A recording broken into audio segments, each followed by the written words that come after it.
തിരുവനന്തപുരം കാട്ടാക്കടയിൽ നിർത്തിയിട്ടിരുന്ന ഓട്ടോറിക്ഷയിൽ നിന്ന് പണം കവർന്നതായി പരാതി. കാട്ടാക്കട സ്വദേശി നിസാറിന്റെ ഓട്ടോറിക്ഷയിൽ നിന്നാണ് പണം കവർന്നത്. 5000 രൂപ ഉണ്ടായിരുന്നതായി പറയുന്നു. കഴിഞ്ഞ ആഴ്ചയിലും കാട്ടാക്കടയിലും സമാനമായ സംഭവം ഉണ്ടായി. അന്ന് ഓട്ടോറിക്ഷയിൽ നിന്ന് 8500 രൂപയാണ് മോഷണം പോയത്. കാട്ടാക്കടയിൽ വിവിധ സ്ഥലങ്ങളിൽ ഒതുക്കിയിട്ടിരുന്ന ഓട്ടോറിക്ഷയിൽ മോഷണം നടക്കുന്നുണ്ട്.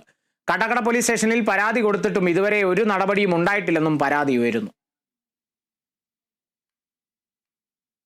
ഞാൻ ഇന്നലെ ഉച്ചയ്ക്ക് ചോറുണ്ണാൻ വേണ്ടി വണ്ടിയെ കൊണ്ടുവന്ന് 12:30 ആയപ്പം ഇവിടെ കൊണ്ട് പാർക്ക് ചെയ്തിരുന്നു.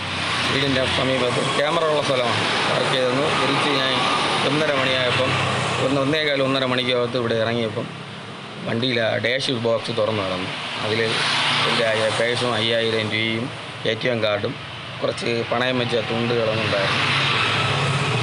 ഞാൻ അങ്ങനെ തൊട്ടടുത്തുള്ള വീട്ടിൽ ക്യാമറ ഉള്ളതുകൊണ്ട് അവിടെ കയറി ചെക്ക് ചെയ്തപ്പം ഞാൻ പോയി 12:30 കൊണ്ടുപോയി 12:50 ആയപ്പം ഈ വണ്ടിയിൽ രണ്ട് പയ്യന്മാർ വന്ന്, ഒരു പയ്യൻ ഹെൽമെറ്റ് വെച്ചുകൊണ്ട് വണ്ടിക്കകത്ത് കയറി വണ്ടിയിലിരുന്ന ഇതെല്ലാം എടുത്തുകൊണ്ട് പോകുന്നതായിട്ട്